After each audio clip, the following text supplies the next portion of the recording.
Hello, everyone. This is my podcast, Gabe in Politics. Today, um, we're here once again, but in VR this time. It's pretty sick, pretty insane, pretty new. But for this podcast, today the issue we're going to be talking about, we're going to be talking about a few issues today. Probably more than what I normally talk on. I normally talk on free issues, but today we're going to be talking on a little bit more if we can find the time to do it. And yeah, so let's talk on some new issues. One issue I have recently, also just as a quick thing to say, shout out to the students at my at Pewaukee Schools. Thank you very much for watching my episodes. You guys would mean the world to me. Without you guys, I would not be able to make these episodes and feel the courage to still be able to do this because of the low following I had at the start. But thank you guys once again for making this happen. Second YouTube channel, pretty insane here to do this. But yeah, let's continue on. One issue I recently have is on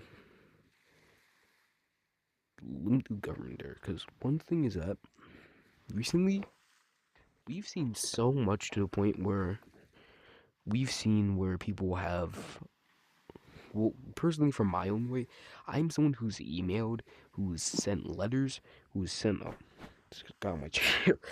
Um, who sent multiple reports to local officials, and yet these local officials have not contacted me back.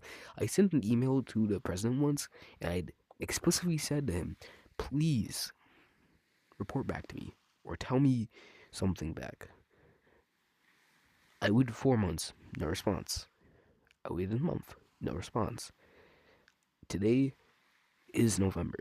I sent the email back in August or July. So when you think about it as a period of almost 4 to 3 months, 4 to 3 months. And when I had wrote my letter to the president one time, that came back to me in around 4 months. So where's my email back, Mr. President? President Trump, where's your email back?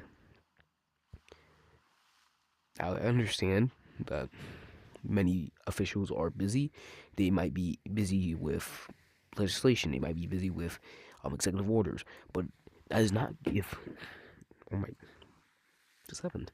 But it does not give you the right, because that's one thing I have a problem with some politicians, is that they do not give a really much focus on what the people's policy is and just focus on their own policy. What I think overall is that we should be focusing on the people's policy and the people's policy only. And when it comes to that, we need to stop thinking on what policy we should be putting on ourselves and what people actually want to hear, what people have been waiting for years and years and years on. And it's been tiring having to tell people. And the fact that I'm even, so I should be probably in school. I should be probably just having a normal day, sitting in my room, watching television, drinking soda, talking with my friends, hanging out with my friends. But I'm here today to tell you this, to tell officials this, to stop focusing on their own policy, to start focusing on the people rather than themselves. That's one of the common traits for politicians. Because another thing, I had also sent many other emails to multiple other politicians. I sent one to Senator Ron Johnson. I sent one to sorry, I'm starting to forget. I sent one to Congressman um Fescade. Sent them all to multiple people. Yet I have yet to see any response. Now, the one I sent to Senator Ron Johnson and also Congressman Fescade, if you do not know Congressman Fescade, he is a Wisconsin congressman. He has been serving on there for a while now, since like I know it's probably the 20s he serves on there. I'm not sure. I have to look back, but yeah. So he's also Um, yeah, so he's on there. I did email that I did send something on the online form before, like a few weeks ago, I think, and still no response yet. That's the thing, dude. And yeah, I think overall to go to that point to say this, we have come to the point where we focus so much on personal standards and our own personal way when we have to think also about the American people and how they want to go into their own way. That's exactly what the founding fathers wanted. They wanted the people's voices to be heard. They wanted this country to be a democracy where everyone can have a vote on something, where people can make elections to run around the officials they want. And then when it came to the point where then the Republican, the Democratic Party had been formed, that is when the part when our whole overall concept of being united together, because that's even the point of the of calling ourselves the United States, because we unite together to speak up against Great Britain. We united together against slavery. We united against, well, not united together after slavery. Actually, we united together after slavery. We united against multiple things, yet we still stay divided as a country. We're still divided on which party we can choose when we should be focusing on a good president with good policy, not on what political party they're in. That is the big problem with today's society, and that's one of. And there's been even a result more. I think this was around this much, but around 80%. I believe. Hold on, might have to check again. Let me go and check again real quick. I'm just gonna BRB. Let me go and check again.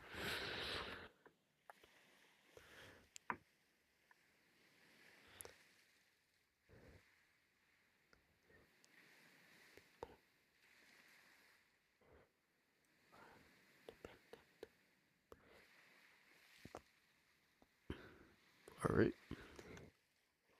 So right here, and it says a significant portion of young voters identify as independent. One third of Gen Z and over half of millennials consider themselves pure independents or unaffiliated with a major political party.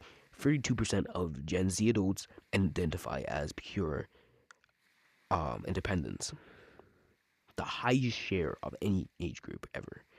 Millennials, 52% identify as independents. That's a big percentage there. That just goes to show that our generation is starting to become awake. Our generation is starting to realize the current set of politics where we're coming to the point where we're just focusing on people's personal issues while not focusing on the people or trying to end unnecessary wars or anything like that. We're not focusing on that. We're not focusing on the people's voices or on ending wars or ending the national debt we're in right now or focusing on that. We're just focusing on what the Democrats say or what the Republicans say. We're just focusing on that. I don't understand why you were focusing on other like subtopics that are going to the point. I think in to say this, that's where I'm kind of parallel.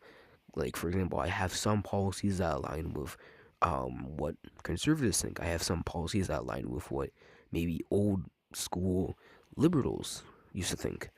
I have some of those policies within my own view, which also align with my faith, align with what I've seen personally in the world, and what I think should be involved in today's policy, and what I think also are from the people and what they've been waiting to hear today, but they cannot speak up for it. That is the one problem we have with America's system. That's one problem we have. We come together as a democracy, though we use that democracy there to target other groups of people, to then deceive them into propaganda to the point where we then so much influence those groups to start taking violence against these other parties and to go against what the founding fathers would want us to do, and which was to solve these issues together, not to go into a whole debate on who's going to be the next King George, who's going to be the next George Washington. We don't need that for right now. We need to talk on how we can support the American dream and support the people's voices without going in the government standards. Going in the government standards only causes chaos and conflict and violence. I don't care if you're a Democrat. I don't care if you're a Republican. I don't care if you're an independent. I don't care whatever party you're in. As long as you speak to the people, then I'm okay with you. That you actually respect on values and you do not bring, and that's exactly where to the point. Because when you look back then, multiple presidential debates never involved social issues. It was until the rule where you could bring up any social relations a person can have. That was when that broke that. That's when it broke. Because then we're just continuously interrupting each other. We're continuously going back to back. I actually watched a whole interview. I literally sat down on my bed. I watched through it on my iPad on a literal debate going on between JFK and Richard Nixon, who had not been, who had been new, kind of a bit new to politics in a way at the time, and he had been a presidential candidate. Because I mean, yeah, you guys might know Richard Nixon as the president who won 49 states by a landslide, and also the guy who resigned due to a scandal. But he was also a presidential candidate before, and he had lost to obviously John F. Kennedy at the time. So allow me to just say this: the whole debate was never in multiple times. JFK and Richard Nixon had stated during that debate, our disagreement is not based on what we can think about our parties or our social issues. It is based on what we wanted, on what the people want, and that is what we've lost in America. We've lost the point to where we've hear the people. We're sending National Guard to go and prevent their voices. We're sending, and there's limits to where protests can be. Like, I don't support protests of violence. There's some protests that I don't agree with. Like some of how the Black Lives Matters protests kind of went out back in 2020. That was not acceptable on how it went. I don't believe it was acceptable on how it went. Yes, they were going for a cause that they believed, that they trust in. Though one thing is that it led to lots of issues, led to lots of arguments, it led to loss of people losing their lives, and lots of people being injured to this day, probably sitting in the medical bed, asking, "What did I do that day?" And there's lots of now incarcerations going on and more. Heck, some of these protests haven't ended. Then there's also things no can process. We already know about those ones. But yeah, overall, that's where we have gotten to a point as a democracy. We're to the point we are less focusing on trying to limit government so that people can be able to speak and people can be able to control what their child learns in school, or what their or what benefits they can gain or anything. That is where I draw the line. If you are not allowing the people, then that is a line that I do not cross into. And I'm not completely saying that, oh, this president is the issue. I'm not saying that Trump's the issue for this. I'm not saying that Biden's the issue for this. I'm not saying Obama was the issue for this. I'm not saying that Reagan was the issue for this, because not to mention, back in 1969, I believe it was 1969 or 1967. Before you say 6-7, guys, please. But so around 1967 or 1969, President Reagan before President Reagan, Governor Reagan had sent National Guard to go and stop the University of Berkeley, California protest there. He had to stop the protests there because students were protesting on certain issues, and I don't believe. And from what I researched about it, I don't believe I saw much violence on there. No, yeah. Overall, that's where schools have prevented our voices, and that is where. And I know Reagan probably changed over time. I think his views changed over time because then he switched from Democrat to Republican at the time. He changed from there, so he obviously probably supported constitutional rights at the time because that was the big thing about the Republican Party and the conservatives. We're to the point where we always talked about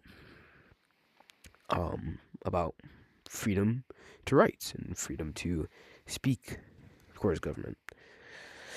See, I think overall to say this, we've gotten to a point so much where we are so focused on what our social issues are and what party you can be in rather than just focus on the American people's voices. And that is where George Washington really set the boundary where he didn't want to be involved in major politics. He didn't want to be identified in any sort of party. He just wanted to be an independent. He didn't choose any party there. He was the actually I think he was the only president who was an independent at the time. I believe this was a claim someone had made. Abraham Lincoln apparently was an independent. I'm not sure. Yeah, I'm not sure, but still, there's still some controversy around that. But overall, I think we need to set where, because when you think about it, if it was an old, if it was an old-fashioned Democrat before, then that Democrat would be called a conservative. If it was an old-fashioned Republican, then that um Republican would have been um a Democrat. There's multiple things to go there. Alright?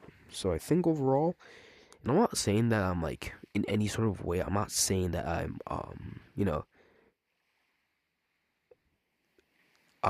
Effigan. Oh wait, what did I even say? Um I'm forgetting the name for it. I don't know, I'm forgetting the name for the term. I'm forgetting the name. Forgetting the name of the term, but it was anarchist. Anarchist. I'm not an anarchist by any chance. Because if you know what an anarchist is basically like an anarchist is where they really support on removing government. They really support a lot on like ending the whole structure of government. They really think that government's unnecessary. You really just want to focus. Like, if you've known about the Amish, you probably know about the Amish. Deeply religious, group there. That's basically an anarchist there.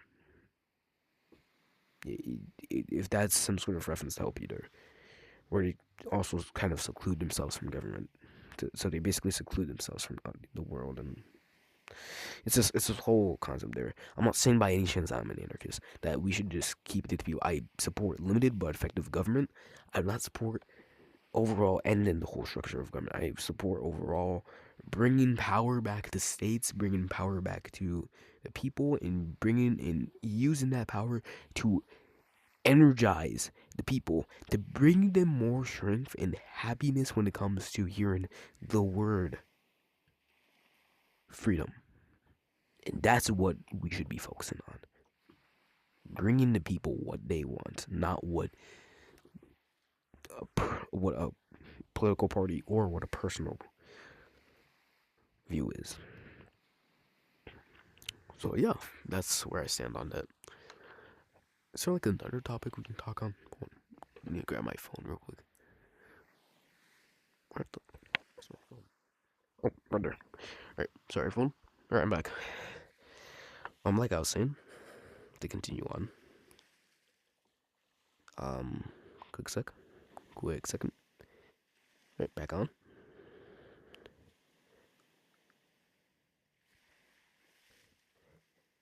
Alright, now next. I don't know how to say it. Here, I don't know. What should be a topic we should be talking on right now? Because there's not too many topics around the world right now. Say this. Um, So Trump had made a statement, I believe, on religion has entered its way back into America. When I heard that sentence, I was empowered. I was empowered to hear that religion was coming back into America. To say this, what keeps America together is belief, and belief is what is the foundation that keeps us together. By having religion, it's a comfort zone. It's like a comfort zone for us to go to every time, and that is where my values as a Christian always come in. Where the point where we have to resort to our values, back to our religions, and go from there. Because those values give us empowerment to remember who we are and who we are as a person, who God knows we are, and how those policies align into our lives and how we can align them with that overall. And I'll say this, I accept overall when government says, okay, there's separation between church and state, yet yet we should be able to allow the American people to integrate that religion into schools, into their like into their personal education lives, not like fully into the school's government. But we should be able to always resort back to religion, and religious beliefs are always the best way to resort back to. So I really just want to give a huge thank you to the president for being able to allow us to resort back to that. I really just want to give a thank you to President Trump on that. And I'm not saying that I'm a Trump supporter. You know, I could be, I could not. Overall, I agree with majority of his policies. I do not agree with all of his policies. It's not that I'm like a huge 100% MAGA fan. I just agree on some of his policies, and I disagree with some of his policy. That's what you're gonna have to learn at times. Someone could be aligned with one party, some person can be aligned with another party. It can work. That's how a structure of government can work. Okay, but ooh, that was a huge rant on what I just did. A huge rant on a little bit of effective government and also overall political parties we can choose from. So I think I really took a long time on that. Yeah, next time we'll try to keep that down. But, so I heard the story on the Slenderman case. You know, if any of you guys remember, back in like, it actually happened. I'm not gonna really give a description on that, but I'm good. But it happened near me, not like too near. I'm not gonna say too near, but so it happened in Wisconsin, where to the point. So in Wisconsin, they basically there was like this case where a girl had been inspired by this, horror character, this creepy pasta character, as some people refer to be, Slenderman. She had basically praised it as idolization to the point where now she's she tried to kill one of her best friends. She tried to kill them, and luckily she failed. That was a good thing there that she failed. She failed at trying to do that, and she was then arrested. But apparently, she was put out on good behavior. On good behavior, and then she escapes again.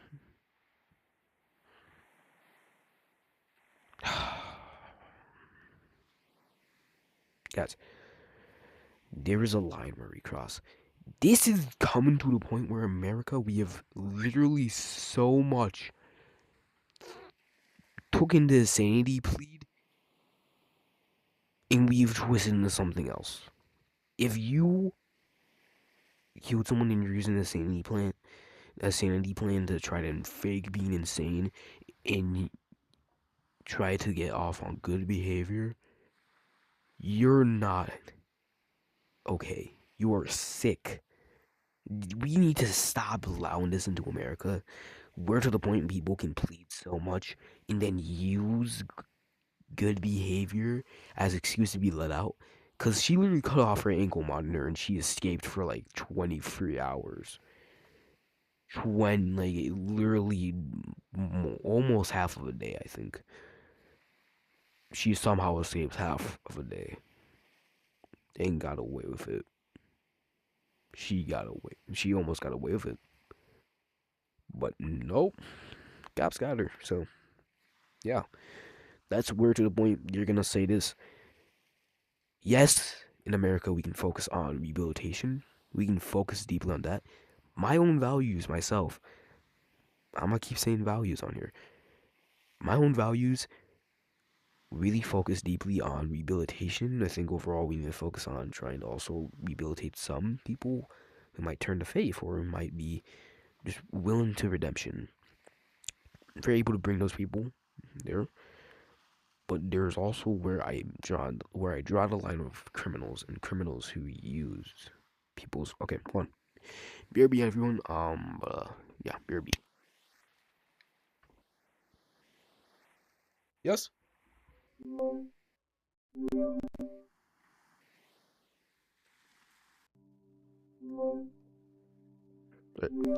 Apologies everyone.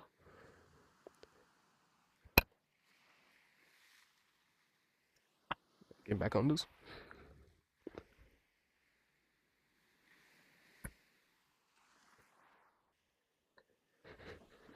But continuing back on. Um, Overall, I think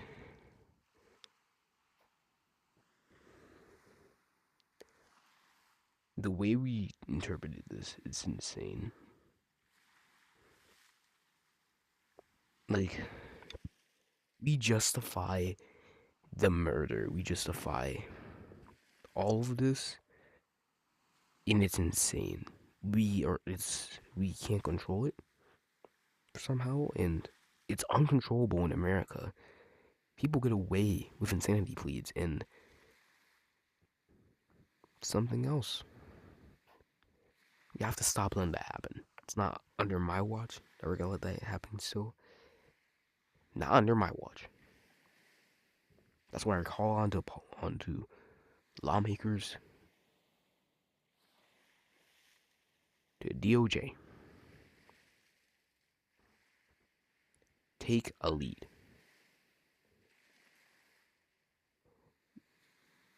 Go into it. Go into a pile of mud and fight.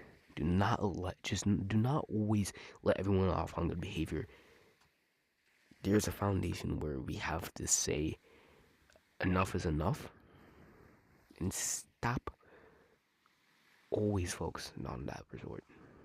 Now, personally, I'm not someone who supports any sort of strict punishment methods or anything, but we have to actually go into that deep rabbit hole and be able to spark discussion, be able to spark debates on this, which I think it's okay to spark debates on stuff.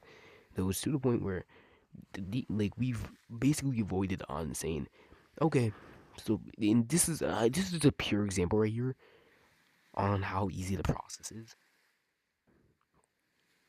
They can just go like, okay, here you go, you're allowed to go off. Well, basically, let me explain more and explain to death right here. Okay, so first, so first right here, okay, right here. So you're going straight to jail first. Right, you got aggravated assault. All right, gonna go straight to juvenile prison. Then a year later, okay, you get off scot free. You get off scot free. Come on. Oh, you're on an insanity plea, and You also did good deeds in jail. Get off. Get out of here. That is exactly a pure example on how that works there. And it's annoying. It's completely out of rule where we're just allowing people to get off no matter what. Please. I'm saying this to everyone. Judicial the judicial branch, the legislative branch, and all these other branches. Please. Stop allowing this so much and embed policies where we need to try to block this kind of resort back into it. And I'm completely for rehabilitation here. I'm completely. I oppose deeply to the death penalty. I think if we're just killing people off before they even have a chance of redemption, it's not okay. Dude, I draw the line when it comes to criminals bypassing a way a way into the system. It's insane, and we need to stop allowing that so much. So please, people of America, take this case into example. If she was never let out and she got the actual life without parole she could have gotten, then this would have not happened. And police officers in or the whole national, and this was, I think, maybe I think it was overall. From what I heard, it was a nationwide or statewide. We wouldn't need to have this whole national emergency or national recognition on it, and we could have kept her in prison, and she could have not gone anywhere else. She should have not came out of prison by any chance. So America, let me ask you this: why was she let off? She tried to murder her best friend, all because of belief. It's insane. All because she believed in this insane creature. I'm saying this as a person who has belief in Christ. I believe, I follow Christ. I'm all of my policies I implement from my Christ life. I implement from the people, and I implemented from what America could have been.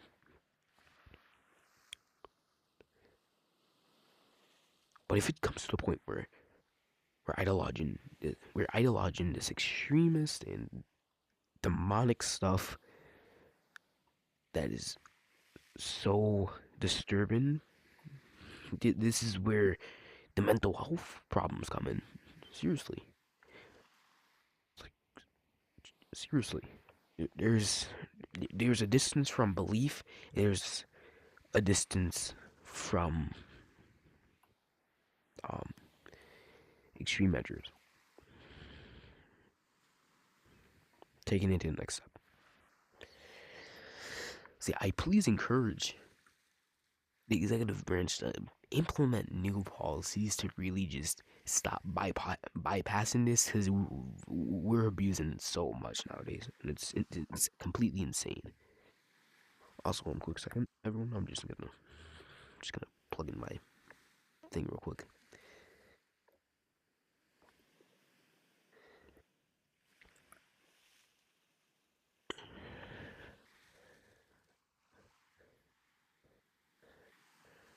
But getting into more. Um, I don't know what else to talk on. Um,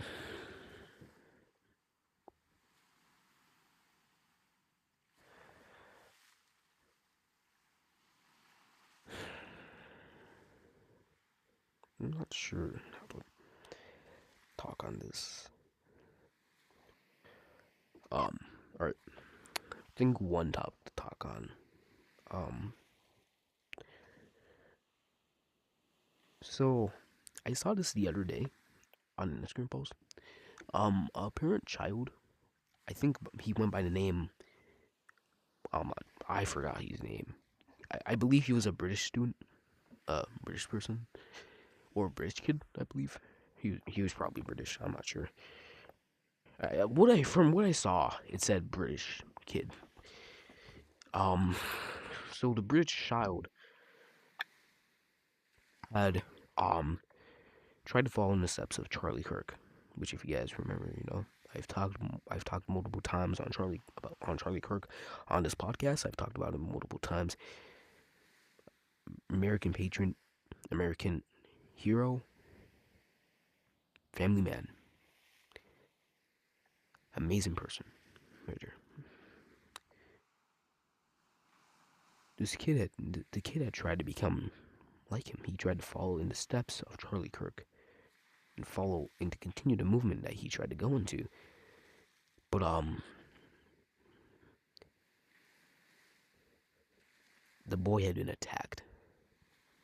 Like not like fit like insanely attacked, but he would been berated all the time when he tried to do these debates or discussions with people. People throwing eggs at the kid just for trying to speak upon his own beliefs or speak on his policy. See, that's where I have so much of a problem with how we as people can get away with stuff. There's one thing to have your own opinion. There's one thing to have your own belief. There's one thing to disagree with another person. Heck, I disagree with people all the time. Every day I disagree with people. Though I don't talk about it. I don't talk about it. I use that disagreement as a shared opportunity to go into respectful debate and go on foundation and go on a core mission there, which is to try to get around my policies there. And if they agree with me, then they can agree. But if they don't agree with me, that's okay. We had respectful debate without having to throw eggs at each other or to attack each other on the street. We don't need to do that. Come on, people. The kid was just trying to do what was right. There, he advocated for his voice. He advocated for the people, and he advocated for following the steps in a leader who tragically was assassinated because of his beliefs. It was a martyr, a martyr that was done on him. A martyr. If you don't know what a martyr is, it's basically where you kill or assault someone. It's where you kill or assault someone based on their um, beliefs, either religious, political, or of any type.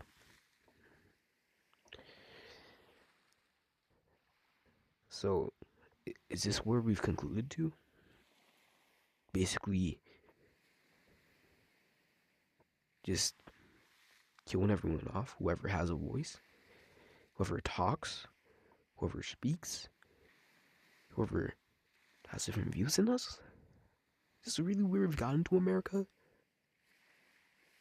Truly, there was an instance this year, and it was terrifying to walk into a school right after. I'll tell you this. I'll tell you the whole story there.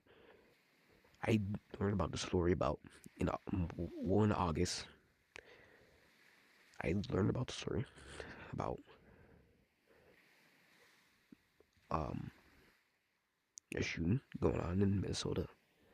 There's a shooting that was happening in Minnesota,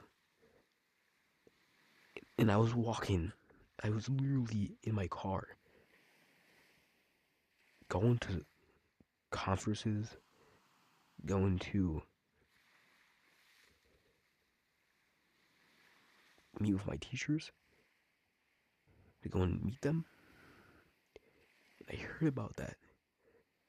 The children and teachers, children and teachers were shot just because of their belief was in God. They were killed almost. Some of them were obviously killed. I believe 2 had died and 17 were injured. And they were killed because they were Christian. And because I'm a practicing Christian, I was so scared for what happened to me once I entered on school. Because I was right about to get into the school parking lot. And I'm just like shivering. I was shivering at the time. And I was just like, God, please, if it comes to that point, how am I going to handle it? Lord, how am I going to survive if it happens. Just how, Lord? And that is where we need to stop this ideology of putting people over God and putting people over our belief like this. This is where the world has resorted. If you don't agree with someone, you just shoot them or assault them or do whatever you can. Children were shot that day. Teachers of the community were shot. People who worked for government for who knows how long were killed. Because, and I'm even talking about it right now, I'm shivering in my chair. I'm literally shivering just to tell you this because I was scared. I was scared. That was the first time in a long time I have felt fear. Yeah, I then realized later, I'm not afraid to die on my belief. I am not afraid. Because once I saw what happened to Charlie Kirk, I knew this was the time I was going to take action if I was to die in the same way like how Charlie did. At least I tried to fulfill what God wanted me to. I'm ready to die on my own belief. And I'm not saying that everyone should have no fear of death. Everyone should have a fear of death. But one thing is that we should not be able to fear to walk outside and tell people about Jesus. We should not be able to fear to walk outside and tell and just debate people on our beliefs in politics or anything. We should be able to speak freely without having to be gunned down or to be killed for who we or what we see in our own worldly view. So thank you all